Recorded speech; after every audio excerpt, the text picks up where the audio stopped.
కుందామంటూ AP CM Chandrababu Telangana CM Revanth రెడ్డికి లేఖ రాశారు. దీనికి రేవంత్ కూడా సానుకూలంగా స్పందించారు. దీంతో తెలుగు రాష్ట్రాల ముఖ్యమంత్రులు తొలిసారి భేటీ కానున్నారు. విభజన చట్టంలోని కీలకమైన అంశాలపై చర్చించనున్నట్లు తెలుస్తుంది. సీఎంల భేటీ కోసం ప్రజాభవన్లో ఏర్పాట్లు చేస్తున్నారు.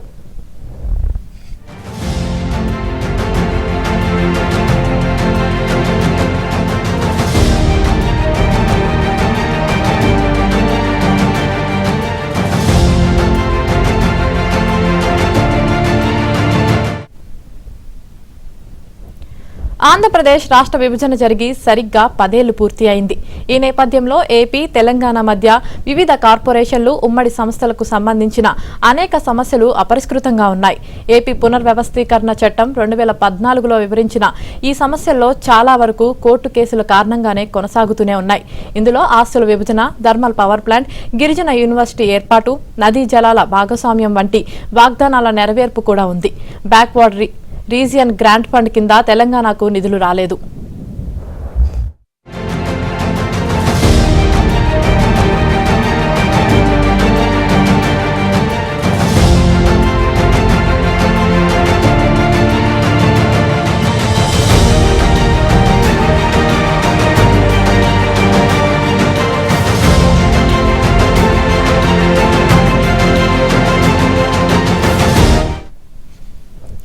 ఆంధ్రప్రదేశ్ పునర్విభజన చట్టం 2014 ప్రకారం హైదరాబాద్ ఇక తెలంగాణకే చెందుతుంది.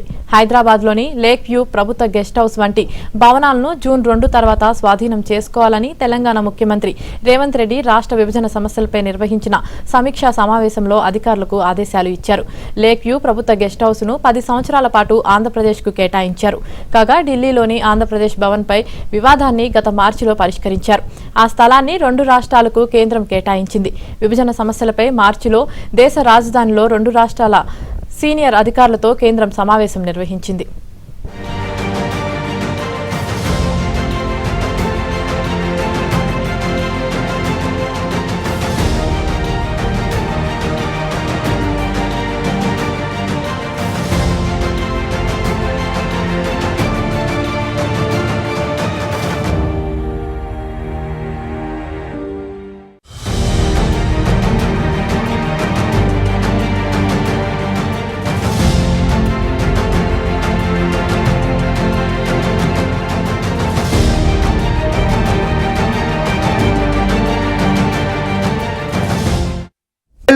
పూర్తయినప్పటికీ కూడా ఇంకా పూర్తిగా పరిష్కారం కానటువంటి పరిస్థితి గత 5 ఏళ్ల కాలంలో మనం చూసాం. ఆంధ్రప్రదేశ్ ముఖ్యమంత్రిగా ఉన్నటువంటి వైఎస్ జగన్, తెలంగాణ ముఖ్యమంత్రిగా ఉన్నటువంటి కేసీఆర్ పలు దఫాలుగా సమావేశం అయినప్పటికీ కూడా వీటికంటే కూడా వారు మిగిలినటువంటి అంశాలకే ప్రాధాన్యత ఇచ్చినటువంటి పరిస్థితి. ఈ నేపథ్యంలో ఇటు 2 రాష్ట్రాలు కలిసి కూర్చొని పరిష్కరించుకోవాల్సినటువంటి అంశాలు కూడా పరిష్కారం కానటువంటి పరిస్థితులు ఉన్నాయి. సో ఈ నేపథ్యంలో ఆంధ్రప్రదేశ్కు సంబంధించి ఎన్నికలు జరిగిన తర్వాత ముఖ్యమంత్రిగా బాధ్యతలు తీసుకున్న తర్వాత చంద్రబాబు నాయుడు రాష్ట్ర ఆర్థిక పరిస్థితి కావచ్చు, పరిస్థితులు చక్కబెట్టేదానికి ఢిల్లీకి వెళ్లారు. అక్కడ ప్రధానితో పాటు భేటీ అయ్యారు మిగిలినటువంటి కేంద్ర మంత్రులతో. సో వెంటనే కూడా పరిష్కారం కావాల్సినటువంటి మరొక ప్రధానమైనటువంటి అంశం విభజన సంబంధించినటువంటి చట్టంలో ఉన్నటువంటి పెండింగ్ అంశాలు ఇప్పుడు ఏవైతే ఉన్నాయో వీటి ద్వారా ఇటు ఆర్థికంగా కావచ్చు లేదా రాష్ట్రానికి లేదా రాష్ట్ర ప్రజలకు ప్రయోజనం కలిగించేటువంటి అంశాలపైన ఫోకస్ పెట్టారు. ఈ నేపథ్యంలోనే చంద్రబాబు నాయుడు లేఖ రాశాడు.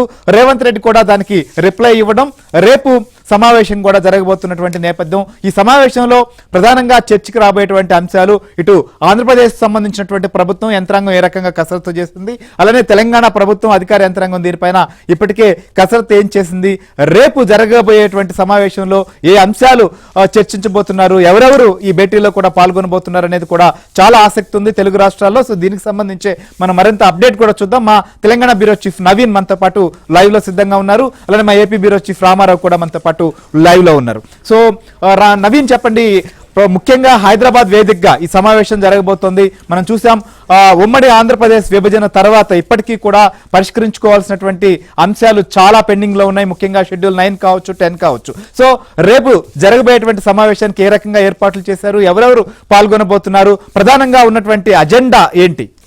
సో రేపు సాయంత్రం 4 గంటలకు ప్రజాభవన్లో ఇటు 2 రాష్ట్రాల ముఖ్యమంత్రులు, ఆంధ్రప్రదేశ్ ముఖ్యమంత్రి చంద్రబాబు నాయుడు, తెలంగాణ ముఖ్యమంత్రి రేవంత్ రెడ్డి తో పాటుగా తెలంగాణ రాష్ట్రానికి సంబంధించినటువంటి డిప్యూటీ సీఎం మల్లు భట్టి విక్రమార్కతో పాటుగా చీఫ్ సెక్రటరీ శాంతికుమారితో పాటుగా కొంతమంది ప్రభుత్వ అధికారులు తెలంగాణ ప్రభుత్వం నుంచి, తెలంగాణ రాష్ట్రం నుంచి ఈ సమావేశంలో పాల్గొనబోతున్నారు.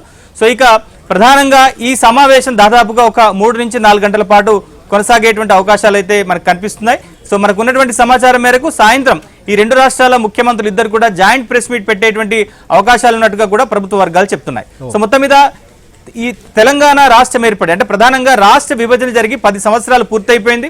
సో ఈ 10 ఏళ్లుగా ఉమ్మడి రాజధానిగా ఉన్నటువంటి హైదరాబాద్ టెన్యూర్ కూడా పూర్తయింది. పూర్తిగా ఇప్పుడు హైదరాబాద్ అనేటువంటిది తెలంగాణ రాజధానిగా ఉంది. అయితే ఈ 10 ఏళ్లుగా ఈ రాష్ట్ర విభజన చట్టంలో ఉన్నటువంటి అనేక అంశాలు ఇటు కేంద్ర ప్రభుత్వం పరిష్కరించాల్సినటువంటి అంశాలు కూడా పెండింగ్ లో ఉన్నాయి. మరోవైపు విభజన నేపథ్యంలో సో ఈ 2 రాష్ట్రాల మధ్య జరగాల్సినటువంటి పంపకాలు ఏదైతే నదీ జలాల పంపకాలు కావచ్చు, ఆస్తుల పంపకాలు కావచ్చు, కార్పొరేషన్ల పంపకాలు కావచ్చు, లేదా ఇతరత్ర ఆస్తుల పంపకాలు కావచ్చు, ఇవన్నీ కూడా సరిగా జరిగినటువంటి పరిస్థితి లేదు. ఎందుకంటే 2 రాష్ట్రాల మధ్య ఒక సఖ్యతమైనటువంటి వాతావరణం లేదు. సో ఇక్కడ తెలంగాణ ముఖ్యమంత్రిగా గతంలో పనిచేసినటువంటి కేసీఆర్ కొంత మొండిగా వ్యవహరించడం, మరోవైపు ఆంధ్రప్రదేశ్ ముఖ్యమంత్రిగా పనిచేసేటువంటి చంద్రబాబు నాయుడు కానీ లేదా అప్పటి ముఖ్యమంత్రి మొన్నటి వరకు ఉన్నటువంటి జగన్మోహన్ రెడ్డి కానీ సో ఈ 2 రాష్ట్రాల మధ్య ఒక సఖ్యత, సానుకూల వాతావరణం లేనటువంటి పరిస్థితి ఉంది. సో ఫలితంగానే ఈ 10 ఏళ్లుగా అనేక అంశాలకు సంబంధించినటువంటి సమస్యలన్నీ కూడా దీర్ఘకాలికంగా పెండింగ్ లోనే ఉన్నాయి. సో చాలా ఇష్యూస్ కూడా ప్రధానంగా కనుక ఈ రాష్ట్ర విభజన చట్టంలో కనుక మనకు చూస్తే సెక్షన్ 9, షెడ్యూల్ 9,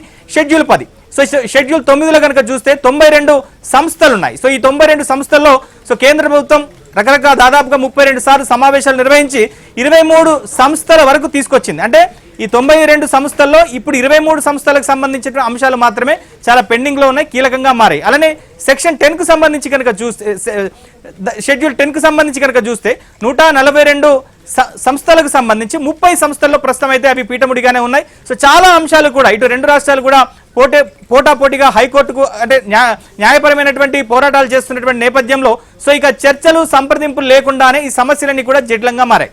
సో ఇప్పుడు ఆంధ్రప్రదేశ్ ముఖ్యమంత్రిగా ఉన్నటువంటి చంద్రబాబు నాయుడు గతంలో ఉమ్మడి రాష్ట్రానికి ముఖ్యమంత్రిగా కూడా పనిచేశారు. సో ఆయన తెలంగాణకు సంబంధించినటువంటి సమస్యలు అలానే ఆంధ్రప్రదేశ్ సంబంధించినటువంటి అనేక అంశాలు కూడా తెలిసినటువంటి నేపథ్యంలో ఒక అడుగు ముందుకు వేసి సో ఆంధ్రప్రదేశ్ ముఖ్యమంత్రి చంద్రబాబు నాయుడు స్వయంగా తెలంగాణ ముఖ్యమంత్రి రేవంత్ రెడ్డికి లేఖ రాశారు. సో ఈ 2 రాష్ట్రాలకు సంబంధించినటువంటి అనేక అంశాలను కూర్చొని సౌహృద్భావ వాతావరణంలో సానుకూలంగా పరిష్కరించుకుందామని చెప్పేసి చంద్రబాబు నాయుడు రాసినటువంటి లేఖపైన సో తెలంగాణ ముఖ్యమంత్రి రేవంత్ రెడ్డి కూడా సానుకూలంగానే స్పందించారు.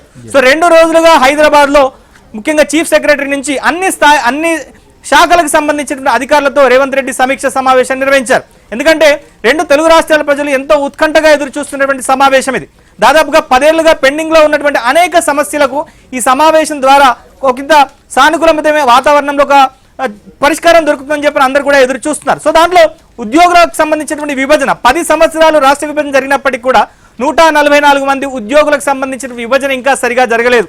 అనేక పోలీస్ శాఖకు సంబంధించిన హోంగార్డులే కానీ, కానిస్టేబుల్స్ కానీ, ఇతరత్ర అధికారులకు సంబంధించినటువంటి అంటే అటు ఆ రాష్ట్రానికి ఈ రాష్ట్రానికి బదిలీ చేసుకోవడంలో కూడా అంటే వాళ్ళని షేర్ చేసుకునేటువంటి విషయంలో కూడా చాలా చిక్కులు ఏర్పడ్డాయి. సో అలానే నదీ జలాలకు సంబంధించినటువంటి అనేక సమస్యలు ఉన్నాయి. మరోవైపు అనేక సంస్థలు, కార్పొరేషన్లకు సంబంధించిన విభజన కూడా సరిగా జరగలేదు.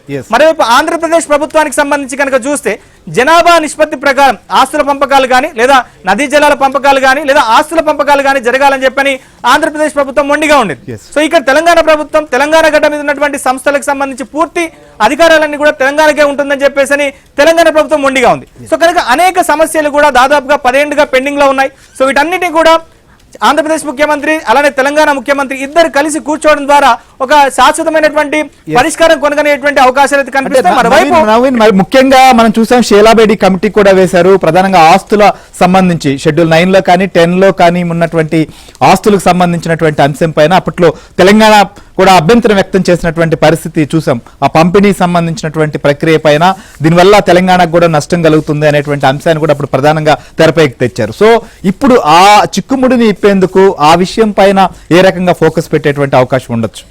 ఎగ్జాక్ట్లీ ఇప్పుడు ఏంటంటే తెలంగాణ ప్రభుత్వం ఒక డిమాండ్ ప్రధానంగా గడిచిన కొంతకాలంగా ఇటు ఆంధ్రప్రదేశ్ ప్రభుత్వం మీద తీసుకొస్తోంది.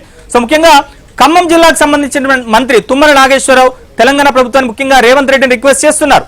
సో ఖమ్మం ముఖ్యంగా భద్రాచలం పట్టణం మాత్రమే, భద్రాచలం టౌన్ మాత్రమే తెలంగాణలో ఉంది. కానీ భద్రాచలం టెంపుల్ కు సంబంధించినటువంటి ఆస్తులు కానీ లేదా ఆ పట్టణానికి సంబంధించినటువంటి మౌలిక సదుపాయాలు ఉండాల్సినటువంటి గ్రామాలన్నీ కూడా గతంలో 7 మండలాలు ఏదైతే పోలవరం కింద ఆంధ్రప్రదేశ్ కు అప్పటి కేంద్ర ప్రభుత్వం కట్టబెట్టిందో సో దాంట్లో కనీసం ఒక 5 గ్రామ పంచాయతీలైనా సరే తెలంగాణకు ఇవ్వాల్సిందిగా తెలంగాణ ప్రభుత్వం ప్రధానంగా రేపు జరిగేటువంటి సమావేశంలో ఆంధ్రప్రదేశ్ ప్రభుత్వం ముందర విజ్ఞప్తి చేయబోతుంది. ఒకవేళ ఈ అంశానికి గనక ఈ రిక్వెస్ట్ గనక ఆంధ్రప్రదేశ్ ప్రభుత్వం గనక సానుకూలంగా స్పందించి ఒక మెట్టు కనుక దిగుతే మాత్రం ఖచ్చితంగా మిగిలినటువంటి అంశాల్లో కూడా తెలంగాణ ప్రభుత్వం కూడా కొంత ఆంధ్రప్రదేశ్ విజ్ఞప్తులకు తలగేటువంటి అవకాశాలు అయితే కనిపిస్తున్నాయి. పూర్తిగా ఇచ్చిపుచ్చుకునేటువంటి దూరంలో ఒక మొండి పట్టుదలకు పోకుండా న్యాయపరమైనటువంటి అంశాల జోలికి పోకుండా కొంత సానుకూల వాతావరణంలో ముఖ్యంగా రాష్ట్రాల పరిధిలో పరిష్కరించుకోవాల్సినటువంటి సమస్యలను పరిష్కరించుకుంటే సో జాతీయ స్థాయిలో ముఖ్యంగా చట్టం ప్రకారం ఏంటంటే రాష్ట్ర విభజన చట్టంలో ప్రకారంగా 2 రాష్ట్రాలకు రావాల్సినటువంటి అనేక అంశాలు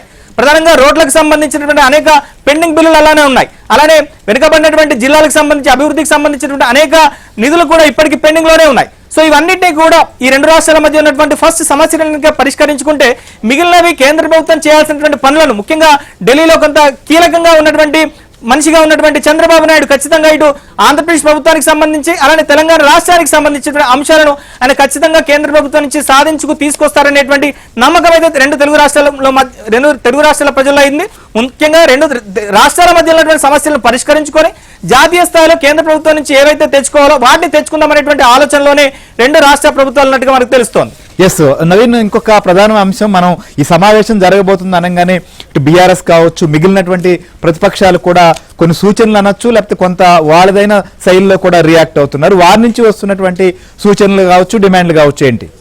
సో ప్రధానంగా ఇటు బీఆర్ఎస్ పార్టీ నుంచి వస్తే సో గతంలో రాష్ట్ర విభజన జరిగిన తర్వాత సో తెలంగాణ ప్రాంతంలో ఉన్నటువంటి సీలేరు పవర్ ప్రాజెక్టు కానీ అలానే పోలవరం ప్రాజెక్టు కింద తెలంగాణ రాష్ట్రానికి గతంలో ఉమ్మడి ఆంధ్రప్రదేశ్లో ముఖ్యంగా తెలంగాణ భూభాగంలో ఉన్నటువంటి 7 మండలాలను ఆంధ్రప్రదేశ్కు అప్పగించినటువంటి అంశాన్ని ప్రధానంగా బీఆర్ఎస్ నాయకులు ప్రధానంగా ప్రశ్నిస్తున్నారు. సో రేపటి సమావేశంలో ఈ అంశాన్నే ప్రధాన ఎజెండాగా పెంచి చర్చలు జరపాలని చెప్తున్నారు. సో దీనికి అక్కడి ప్రభుత్వం అయితే ఒప్పుకునేటువంటి పరిస్థితి ఉంది. ఎందుకంటే ఆల్రెడీ పోలవరం ప్రాజెక్ట్ దాదాపుగా ఒక 75% పూర్తయింది. చంద్రబాబు నాయుడు హయాంలోనే ఎక్కువ పనులు కూడా జరిగాయి. ఇప్పుడు ముఖ్యమంత్రిగా చంద్రబాబు నాయుడు ఉన్నాడు కాబట్టి పోలవరం అక్కడ వాళ్ళకి ఫస్ట్ టార్గెట్ కాబట్టి ఖచ్చితంగా ఈ 7 మండలాలను వదులుకోవడానికి ఆంధ్రప్రదేశ్ ప్రభుత్వం ముందుకు రాదు. కానీ తెలంగాణ ప్రభుత్వం కోరుతున్నట్టుగా 5 గ్రామ పంచాయతీల విషయంలో ఆంధ్రప్రదేశ్ ప్రభుత్వం కొంత సానుకూలంగా ఉండేటువంటి అవకాశాలు కనిపిస్తున్నాయి. సో దాంట్లో భాగంగా ఇటు ఆంధ్రప్రదేశ్ ప్రభుత్వం నుంచి తెలంగాణకు రావాల్సినటువంటి నిధులే కావచ్చు లేదా ఎలక్ట్రిసిటీకి సంబంధించినటువంటి ఛార్జెస్ కానీ లేదా ఇతరత్ర నిధులకు సంబంధించే కానీ ఆస్తుల పంపకాలకు సంబంధించి హైదరాబాద్ లో కొన్ని భవనాలు ఉన్నాయి. ముఖ్యంగా మనకు చూస్తే లేక్ వ్యూ గెస్ట్ హౌస్ కూడా ఇప్పటికీ ఆంధ్రప్రదేశ్ ప్రభుత్వ ఆధీనంలోనే ఉంది. అలానే ఆదర్శ్ నగర్ లో ఉన్నటువంటి హెరిటేజ్ బిల్డింగ్ కూడా ఆంధ్రప్రదేశ్ ప్రభుత్వం ఆధీనంలోనే ఉంది. ఇప్పటికి ఉమ్మడి రాజధాని గడువు పూర్తయినప్పటికీ కూడా కొన్ని విషయాల్లో ఆంధ్రప్రదేశ్ ప్రభుత్వం కొంత ముందుకు వచ్చేటువంటి అవకాశాలు కనిపిస్తాయి. మరోవైపు ఆస్తుల పంపకాల్లో కూడా తెలంగాణ ప్రభుత్వం కొంత ఉదారంగా కూడా వ్యవహరించేటువంటి అవకాశాలు. రైట్ నవీన్, మనం చూద్దాం. మీరు అన్నట్లుగా 2 రాష్ట్ర ప్రభుత్వాలు కూడా ఖచ్చితంగా కొన్ని విషయాలు పట్టువిడుపులు అయితే ప్రదర్శిస్తేనే సమస్యలు పరిష్కరించేటువంటి అవకాశం కూడా ఉంది కాబట్టి సో ఆంధ్రప్రదేశ్ నుంచి ఏ రకమైనటువంటి ప్రణాళికతో ఏ అంశాలను ప్రస్తావించాలని చెప్పి సిద్ధమై వచ్చారు, వారి నుంచి రాబోయేటువంటి డిమాండ్లు కావచ్చు, ముఖ్యంగా ఏదైతే ఇప్పటి వరకు పూర్తి స్థాయిలో 2 రాష్ట్రాల మధ్య ఉన్నటువంటి సమస్యల పరిష్కారం కావచ్చు లేదా ఈ 2 రాష్ట్రాలకు జరగాల్సినటువంటి ఏదైతే ఆస్తుల పంపకం కానీ లేదా పెండింగ్ ఇష్యూలకు సంబంధించి పరిష్కారం కావచ్చు, కేంద్రం నుంచి రావాల్సినటువంటివి కానీ చాలా అంశాల్లో ఇంకా కూడా పరిష్కారానికి నోచుకున్నటువంటి పరిస్థితి. 2 రాష్ట్రాల మధ్య ముఖ్యమంత్రులు గతంలో కూడా పలు దఫాలుగా సమావేశమైనప్పటికీ పూర్తి స్థాయిలో వీటిపైన దృష్టి పెట్టి వీటిని పరిష్కరించుకునేటువంటి పరిస్థితులు కానీ గతంలో లేనటువంటి పరిస్థితులు కొన్ని ఉన్నాయి. ఉన్నప్పటికీ కూడా పూర్తి స్థాయిలో వీటిపైన ఫోకస్ చేయలేదు. అయితే ఆంధ్రప్రదేశ్ ముఖ్యమంత్రి అయిన తర్వాత చంద్రబాబు నాయుడు తను ఒక ముందడుగు వేసి లేఖ కూడా తెలంగాణ ముఖ్యమంత్రి రేవంత్ రెడ్డికి రాయడం, సో ఆయన రిప్లై ఇచ్చినటువంటి నేపథ్యంలో ఈ సమావేశం జరగబోతోంది. సో రామారావు చెప్పండి, ముఖ్యంగా ఈ సమావేశాన్ని నిర్వహించాలి, కలిసి కూర్చొని పరిష్కరించుకునే దిశగా ముందుకెళ్లాలని చెప్పి చంద్రబాబు నాయుడు వైపు నుంచే తొలుత లేఖ కూడా వచ్చిన నేపథ్యంలో ఏ రకంగా ఏ అంశాలపైన ప్రధానంగా ఇక్కడ ప్రభుత్వం ఫోకస్ పెట్టింది, దీనికి సంబంధించి కూడా రేపు ఎవరెవరు ఈ సమావేశంలో పాల్గొనబోతున్నారు, ఏ అంశాలపైన ప్రధానంగా చర్చించేటువంటి అవకాశం ఉంది ఆంధ్రప్రదేశ్ పక్షం నుంచి? శ్రీహరి రాష్ట్రాలుగా విడిపోయినప్పటికీ తెలుగు వాళ్ళంతా కూడా కలిసి ఉండాలి, అక్కడ తెలంగాణలో కానీ ఇక్కడ ఆంధ్రప్రదేశ్లో ఉండే తెలుగు వాళ్ళంతా కూడా ఒకటే అని సోదరభావంతో మెలగాలనే ఉద్దేశంతోనే ఆంధ్రప్రదేశ్ ముఖ్యమంత్రి చంద్రబాబు నాయుడు రాజకీయాల్లోనూ పరిపాలనా పరంగా కూడా సీనియర్ అయినప్పటికీ కూడా ఆయనే ఒక అడుగు కిందకి మెట్టు దిగి తెలంగాణ ముఖ్యమంత్రి రేవంత్ రెడ్డికి లేఖ రాశారు. 10 ఏళ్ల పాటు పంతాలకు పోయి విభజన సమస్యలు పరిష్కరించుకోకుండా 2 రాష్ట్రాలు కూడా ఇబ్బంది పడుతున్న తరుణంలో తానే ముందుకు వచ్చి ఒక సీనియర్ నేతగా ఆయనే ముందుకు వచ్చి ఈ కలిసి కూర్చొని మాట్లాడితే పోయేదేమీ లేదు, పలుమార్లు కలిసి కూర్చొని మాట్లాడితే చర్చల ద్వారా సమస్యకు పరిష్కారం కనుగోవచ్చు అనే ఉద్దేశంతోనే చంద్రబాబు నాయుడు ఈ లేఖ రాశారు అనేది కూడా ప్రభుత్వ వర్గాలు చెబుతూ ఉన్నాయి. అయితే శ్రీహరి ఇక్కడ కీలకమైన అంశం ఏంటంటే ఇంతకుముందు మన కొలీగ్ నవీన్ చెప్పినట్టు తెలంగాణకు సంబంధించి 7 మండలాలు పోలవరం ప్రాజెక్టు కింద ప్రాజెక్ట్ నిర్మించాలి అంటే ఆ 7 మండలాలు కూడా ముఖ్యము అని చెప్పి కూడా అప్పట్లో 2014లో ఆంధ్రప్రదేశ్ పునర్విభజన చట్టం అమల్లోకి వచ్చిన వెంటనే ఎన్నికల తర్వాత చంద్రబాబు నాయుడు ముఖ్యమంత్రిగా కూడా గెలిచినప్పటికీ ముఖ్యమంత్రిగా కూడా ప్రమాణ స్వీకారం చేయకుండా ఆ 7 మండలాలు కలిపితేనే నేను ప్రమాణ స్వీకారం చేస్తానని ఆర్డినెన్స్ తీసుకొచ్చి ఆ తర్వాత లోక్సభలో రాటిఫై చేయించుకున్నారు. ఎందుకు అంటే ఈ 7 మండలాలు కూడా ముంపు గ్రామాలు ఈ 7 మండలాలు లేకపోతే పోలవరం డ్యాము ప్రకాశం బ్యారేజ్కి పోలవరం డ్యాముకి పెద్ద తేడా కూడా ఉండబోదు, పోలవరం కూడా బ్యారేజ్ లాగా మారిపోతుంది. ఎందుకంటే నీటి నిల్వలు 41.15 మీటర్లకే పరిమితం చేయాల్సి ఉంటుంది. దానివల్ల అది పోలవరం డ్యామ్ కాదు, రిజర్వాయర్ కాదు, ప్రకాశం బ్యారేజ్ లాగా మారిద్ది అనేది అందరికీ తెలిసిన విషయం. అందువల్ల ఆ 7 మండలాలను తిరిగి ఇవ్వాలి అని చెప్పి తెలంగాణ నుంచి ఏదైతే వస్తుందో ఆ డిమాండ్ నెట్టి పరిస్థితుల్లో ఆమోదించే అవకాశమే లేదని ఆంధ్రప్రదేశ్ ప్రభుత్వం కొట్టిపారేస్తుంది. ఇప్పుడు ఏదైతే ఇంతకుముందు మన కొలీగ్ నవీన్ చెప్పినట్టు 5 గ్రామాలు ఉన్నాయో 5 గ్రామాలకు సంబంధించిన అంశాలపై పరిశీలిస్తారా లేదా అని కూడా తేలాల్సి ఉంది. ఎందుకంటే 5 గ్రామాల వరకు కూడా ముంపు వస్తుందా లేదా అనేది కూడా ముందు అధ్యయనం చేయాల్సి ఉంది అని కూడా జలవనరుల శాఖ అధికారులు చెబుతూ ఉన్నారు. ఇక మరో కీలకమైన అంశం ఏంటంటే schedule 9 and schedule 10. Schedule 9, schedule 10 మీద ఇప్పటి వరకు కూడా 2 రాష్ట్రాల మధ్య పరిష్కారం కాకపోవడంతో షీలాబీడే కమిటీ నియమించారు. అయితే ఈ షీలాబీడే కమిటీలో ప్రధానంగా 53 సంస్థల మీద అంగీకారం వచ్చింది. అయితే ఆంధ్రప్రదేశ్ మాత్రం 15 సంస్థల విభజన మీద, తెలంగాణ కూడా 22 సంస్థల విభజన మీద అభ్యంతరాలు వ్యక్తం చేసింది. అయితే ఈ షీలాబీడే కమిటీని అసలు నేను గుర్తించను అని చెప్పి అప్పట్లో సీఎంగా ఉన్న కేసీఆర్ అడ్డంగా ఎదురు తిరగటంతో షీలాబీడే కమిటీ ప్రతిపాదనలకు కానీ షీలాబీడే కమిటీ సూచించిన నివేదిక కానీ పరిష్కారం దొరకకుండా పోయింది. అయితే అందువల్లనే ఇప్పుడు షీలాబీడే కమిటీ ఏదైతే సూచించిందో ఆ ప్రతిపాదనలు ఏవైతే ఉన్నాయో వాటిని ముందు విపులంగా చర్చించి దాంట్లో సాధ్యమైనంత వరకు కూడా సంస్థల విభజనను సానుకూలంగా 2 రాష్ట్రాలు కూడా తీసుకోవాలి అనేది ప్రధానమైన ఎజెండాగా ఈ సమావేశంలో పెట్టారు అనేది కూడా మనకు సమాచారం ఉంది. అయితే తెలంగాణ మాత్రం హెడ్ క్వార్టర్స్ ఆధారంగా అంటే ఆస్తులు ఎక్కడైతే ఉన్నాయో ఆ భూభాగంలో ఉన్న ఆస్తులు మనకే చెందాలి అని చెప్పి తెలంగాణ చెప్తుంది. కానీ ఆంధ్రప్రదేశ్ మాత్రం జనాభా నిష్పత్తిలో కూడా పంచుకోవాలి అని చెప్తుంది. దీనికి ఆంధ్రప్రదేశ్ ప్రభుత్వం చూపిస్తున్న సహేతుకమైన కారణం ఏంటంటే 2014 ఆంధ్రప్రదేశ్ పునర్విభజన చట్టంలో section 68(2) and section 53 subsection 1B ప్రకారం జనాభా నిష్పత్తిలో అంటే 58 జనాభా ఆంధ్రప్రదేశ్లో, 42 తెలంగాణలో ఉంది. అందువల్ల ఈ జనాభా నిష్పత్తిలో పంచుకోవాలి అని ఆంధ్రప్రదేశ్ రీఆర్గనైజేషన్ యాక్ట్ సెక్షన్ 68(2) చెబుతూ ఉంది. అదేవిధంగా సెక్షన్ 9లో 24,019 కోట్ల రూపాయల ఆస్తులు ఉంటే సెక్షన్ 10లో 34,643 కోట్ల రూపాయల ఆస్తులు ఉన్నాయి. ఈ ఆస్తుల విభజనే ఇప్పుడు ఈ చర్చలకు సంబంధించి ప్రధాన భూమిక కానున్నది. షీలాబీడే కమిటీ కూడా ఏదైతే సూచించిందో షీలాబీడే కమిటీలో మొత్తం 53 సంస్థలకు అంగీకారం వచ్చిందో ముందు ఆ సంస్థల్ని పంచుకోవాలి అని చెప్పి కూడా భావిస్తూ ఉన్నారు. అయితే 10 సంవత్సరాలు ఉమ్మడి రాజధాని హైదరాబాద్ ఉంటుందని చెప్పడంతో మొన్న జూన్ 2వ తేదీతో కూడా అది పూర్తయిపోయింది. అందువల్ల ఇప్పుడు హైదరాబాద్ మీద సర్వహక్కులు చట్ట ప్రకారం తెలంగాణకు చెందుతాయి. ఈ నేపథ్యంలోనే ఇప్పుడు షీలాబీడే కమిటీతో పాటు షెడ్యూల్ 9 అండ్ షెడ్యూల్ 10 ఏదైతే ఉందో అందులో ఉండే ఆస్తులు సింపుల్గా చెప్పాలి అంటే షెడ్యూల్ 9లో గవర్నమెంట్ కంపెనీలు, కార్పొరేషన్లు ఉంటాయి. షెడ్యూల్ 10లో training institutes, for example Andhra Pradesh police academy అంటారు దీన్ని, ఇటువంటి సంస్థలన్నీ కూడా ఉంటాయి. ఈ సంస్థల పంపకానికి సంబంధించే ఇప్పుడు ప్రధానమైన అవరోధంగా అనిపిస్తుంది. ఇప్పుడు దీనిపైనే చంద్రబాబు నాయుడు చర్చలు ప్రారంభించాలి అని చెప్పి భావిస్తున్నారు. తెలంగాణ ప్రభుత్వం వైపు నుంచి కూడా రేవంత్ రెడ్డి అధికారులతో మాట్లాడినప్పటికీ కూడా వాళ్ళు కూడా షీలాబీడే కమిటీ ప్రతిపాదనలను ముందును సానుకూలంగా చర్చిస్తే చర్చల్లో ఒక సానుకూల ధోరణి వస్తుంది, ఒక గుడ్ క్లైమేట్ ఉంటుంది అనేది కూడా వాళ్ళు కూడా సూచిస్తున్నట్టు సమాచారం అందింది. ఆంధ్రప్రదేశ్ ప్రభుత్వం వైపు నుంచి కూడా చీఫ్ సెక్రటరీతో పాటు గతంలో చర్చలు జరిగిన సందర్భంలో ఉన్న సీనియర్ అధికారులను కూడా హైదరాబాద్ రావాల్సిందిగా ముఖ్యమంత్రి చంద్రబాబు ఆదేశించారు. వీళ్ళంతా కూడా హైదరాబాద్ వెళ్తున్నారు. శ్రీహరి, మీరు అన్నట్లుగా షెడ్యూల్ 9, షెడ్యూల్ 10 సంబంధించినటువంటి ఆస్తులు ప్రధానం. మనం చూసాం గతంలో ఇవన్నీ పెండింగ్ లో ఉన్నప్పటికీ కూడా సచివాలయ నిర్మాణానికి సంబంధించి తెలంగాణ ప్రభుత్వం అడగడం కావచ్చు, అప్పట్లో జగన్ అంగీకరించడం, ఇవన్నీ జరిగిపోయినాయి. సో ముఖ్యమైనటువంటి అంశాలు ప్రధానంగా రాష్ట్ర ప్రయోజనాలకు సంబంధించినటువంటి అంశాలపైన అప్పట్లో ఫోకస్ పెట్టినటువంటి పరిస్థితుల నేపథ్యంలో ఈసారి చాలా ప్రాధాన్యం సంతరించుకుంది. ఇంకొక వైపు ప్రజలు కూడా ఏం జరగబోతుంది అనేటువంటి ఆసక్తి ఉన్నటువంటి నేపథ్యంలో ఈ సమావేశానికి సంబంధించి కూడా ఏ రకమైనటువంటి రిజల్ట్స్ ఉండొచ్చు, అధికారులు ప్రధానంగా మనం చూసినప్పుడు అప్పటికి ఇప్పటికీ కూడా ఉన్నారు. కొన్ని బకాయిలకు సంబంధించిన విషయంలో కూడా కోర్టు డైరెక్షన్స్ రావడం, వాటికి సంబంధించి కూడా కొంత వివాదం నడిచింది. వాటిని ప్రస్తుతం అట్లనే ఆ స్టేటస్ కో మెయింటైన్ చేస్తున్నటువంటి పరిస్థితి కాబట్టి వీటిని గురించి కూడా ఏమైనా చర్చిస్తారా? ఎస్ శ్రీహరి, మరో 2 కీలకమైన అంశాలు ఏంటంటే విద్యుత్ బకాయిలు. ఆంధ్రప్రదేశ్ జెన్కో నుంచి విద్యుత్ వాడకం తెలంగాణ వాడింది అని చెప్పి దీనికి సంబంధించి 6,800 కోట్ల రూపాయలు తెలంగాణ జెన్కో నుంచి ఆంధ్రప్రదేశ్కి రావాలి అని అనేది కూడా ప్రధానమైన అంశం. ఈ అంశానికి సంబంధించి కూడా హైకోర్టు వరకు వెళ్లారు, ఆ తర్వాత సుప్రీంకోర్టులో కూడా వ్యాజ్యాలు నడుస్తున్నాయి. ఈ నేపథ్యంలోనే మరి ఒకటి నదీ జలాల పంపకం. ఉమ్మడి ప్రాజెక్టులు ఉన్నాయి. ఏంటంటే తెలంగాణ ఆంధ్రప్రదేశ్ రాష్ట్రాల సరిహద్దులో ఉండే ఉమ్మడి ప్రాజెక్టులు శ్రీశైలం కానీ, నాగార్జున సాగర్ కానీ, పులిచింతలు కానీ, దీంట్లో పవర్ హౌస్లు కానీ లేకపోతే left bank right bank canals ఉన్నాయి.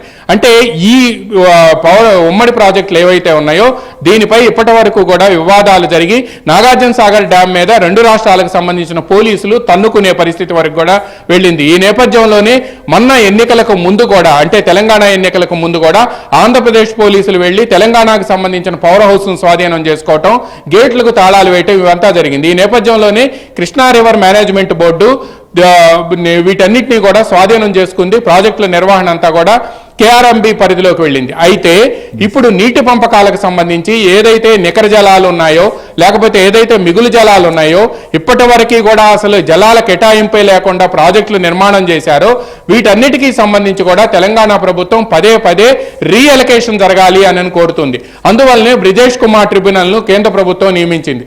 దీని మీద state of argument, state of statements ఇవన్నీ కూడా ఇప్పుడు 2 రాష్ట్రాలు కూడా దాఖలు చేస్తున్నాయి. అయితే బ్రిజేష్ కుమార్ ట్రిబ్యునల్ తో సంబంధం లేకుండా నీటి పంపకాలు అనేది సాధ్యం కాదు. అందువలన షెడ్యూల్ 9 అండ్ షెడ్యూల్ 10 లో ఉండే ఆస్తుల విభజన, విద్యుత్ బకాయిలతో పాటు ఏపీ హైయర్ ఎడ్యుకేషన్ ఇటువంటి వాటి సంస్థల్లో ఉండే డిపాజిట్లు, అంటే ఉమ్మడి రాష్ట్రం ఉండగా అనేక కార్పొరేషన్లో డిపాజిట్లు ఉన్నాయి. ఈ డిపాజిట్లన్నీ కూడా ఎలా పంపకం చేయాలి, జనాభా రేషియోలో చేయాలా, 58:42లో చేయాలా, లేకపోతే ఎలా చేయాలనేది కూడా ఇరువురు కూడా ఒక సానుకూల దృక్పథంతో ఈ చర్చలు ప్రారంభిస్తే గుడ్ క్లైమేట్ ఏర్పడి భవిష్యత్తులో మరింత ముందుకు వెళ్లే అవకాశం ఉంటుంది అని కూడా చెప్తున్నారు. ఇంకో ఇంపార్టెంట్ పాయింట్ ఏంటంటే ఎప్పుడూ కూడా ముఖ్యమంత్రులు మాట్లాడుకోవటం సాధ్యం కాదు కాబట్టి 2 రాష్ట్రాల మధ్య మంత్రులు అదేవిధంగా సీనియర్ అధికారులు ఎవరైతే ఈ విభజన అంశాల్లో ఎక్స్పీరియన్స్డ్ ఆఫీసర్స్ ఉన్నారో, ఆల్ ఇండియా సర్వీస్ ఆఫీసర్స్, వాళ్లతో కలిపి ఒక వర్కింగ్ గ్రూప్ నిరంతరం కూడా దీని మీద పనిచేసి ఫైనల్ గా ఎక్కడైనా హడ్డిల్స్ వస్తే అప్పుడు ముఖ్యమంత్రులు కూర్చునే విధంగా ఒక వర్కింగ్ గ్రూప్ ని ఏర్పాటు చేస్తే బాగుంటుంది అని కూడా ఆంధ్రప్రదేశ్ ప్రభుత్వం భావిస్తుంది. దీనికి సహజంగానే ఎందుకంటే 10 సంవత్సరాలు దాటిన తర్వాత కూడా ఇంకా వివాదాలు పెట్టుకొని సాధించేదేమిటి అనే భావనలో తెలంగాణ ప్రభుత్వంలో కూడా సహజంగా ఉంటుంది. అందువలన ఈ విభజన సమస్యల తలనొప్పి నుంచి బయటపడేందుకు ఒక వర్కింగ్ గ్రూప్ ను ఏర్పాటు చేసి అటు మంత్రులు అధికారులతో కమిటీ ఏర్పాటు చేస్తే బాగుంటుంది అనేది కూడా చంద్రబాబు నాయుడు ప్రతిపాదనగా ఉంది. ముందు పెద్ద మనసుతో మనం ముందుకు వెళ్ళినప్పుడు తెలంగాణ ప్రభుత్వం కూడా సేమ్ స్పిరిట్ తో ముందుకు వస్తే తప్పనిసరిగా సమస్యలు పరిష్కారం అవుతాయి. తెలుగు వాళ్ళు రాష్ట్రాలుగా విడిపోయినా కూడా అన్నదమ్ముల్లాగా కలిసి ఉండేందుకు ఈ చర్చలు దోహదం చేస్తాయి అనేది కూడా ఆంధ్రప్రదేశ్ ప్రభుత్వం ముఖ్యంగా ముఖ్యమంత్రి చంద్రబాబు నాయుడు భావనగా ఉంది. Srihari, right. Thank you Ramarao, thank you Naveen. So మొత్తానికైతే సుపరిచితులు, కలిసి పనిచేసినటువంటి వారు. సో 2 రాష్ట్రాలకు ముఖ్యమంత్రులుగా ఉన్నటువంటి అటు చంద్రబాబు నాయుడు, రేవంత్ రెడ్డి కలిసి సమావేశం కాబోతున్నటువంటి ఈ భేటీలో ఆయా రాష్ట్రాలకు సంబంధించినటువంటి ప్రాధాన్యతలు, వారికి రావాల్సినటువంటి హక్కుల ప్రకారం రావాల్సినటువంటి ఆస్తులకు సంబంధించిన విషయం పైన సుదీర్ఘంగా అయితే మాత్రం చర్చించబోతున్నారు. దీనికి సంబంధించి ఈ సమావేశంకే పరిమితం కాకుండా రాబోయే రోజుల్లో కూడా ఈ అంశాలను ఏ రకంగా ముందుకు తీసుకెళ్లాలి, ఎట్లా పరిష్కరించుకోవాలనే దానిపైన కూడా అధికారులు వీరందరితో కలిసి ఒక వర్కింగ్ గ్రూప్ కమిటీని కూడా ఏర్పాటు చేసే అవకాశాలు కనిపిస్తున్నాయి. మొత్తానికి 2 రాష్ట్రాల ముఖ్యమంత్రుల భేటీ సంబంధించి అయితే మాత్రం ఇటు ఆంధ్రప్రదేశ్ కావచ్చు, తెలంగాణ రాష్ట్రంలో కావదా చాలా ఆసక్తి అయితే మాత్రం నెలకొనుంది. ఏ రకంగా దీంట్లో సమస్యలకు పరిష్కారం లభించబోతున్నాయి అనేటువంటిది చూస్తున్నారు. కాబట్టి ఇద్దరు సమావేశం అయిన తర్వాత ఫైనల్ గా